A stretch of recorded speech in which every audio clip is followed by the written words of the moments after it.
為咗慶祝蛇年嘅嚟臨，懷德市議會將會繼續喺伊士活區舉辦連串農曆新年嘅慶祝活動，推廣中國同埋韓國嘅食品同埋傳統文化。懷德市副市長李永斌日前喺新聞發佈會上指出，自從2008年起舉辦農曆新年嘅慶祝活動，至今已經踏入第5年。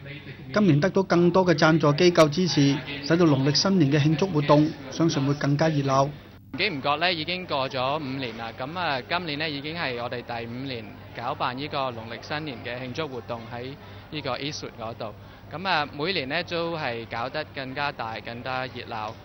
咁好多謝咧咁多啲義務人員啦，同埋啲贊助商同埋啲懷德市嘅市民，佢哋咧每年都係繼續咁支持我哋呢個農曆新年嘅慶祝活動。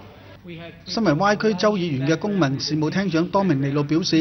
佢鼓勵居民參與呢一項每年一度嘅盛事，分享同埋交流唔同嘅文化。懷德市連串嘅慶祝活動將以2月10號舉行嘅烹飪比賽拉開序幕。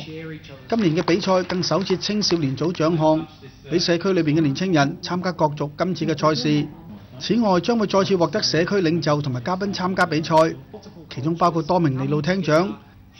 同埋 Bennelong 區議員亞歷山大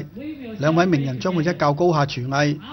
新任慶典活動籌委會主席李曉文表示，非常感謝贊助商同埋義工們多年嚟嘅鼎力支持，更加感謝廣大嘅市民熱烈參與，使到該活動得以日益壯盛。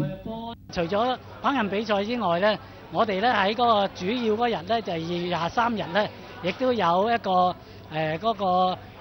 主要嘅表演啊，同埋嘉賓啊、舞龍啊、舞獅啊、高裝表演啊，同埋燒炮仗啊，所有傳統嘅中國人嘅慶祝新年活動呢，我都有嘅。甚至乎呢，我哋有個財神嚟到派利是嘅。請各位到時呢，除咗2月10號過嚟之外呢，2月23號都有請各位一定要出席呢個伊士活廣場嘅慶祝活動。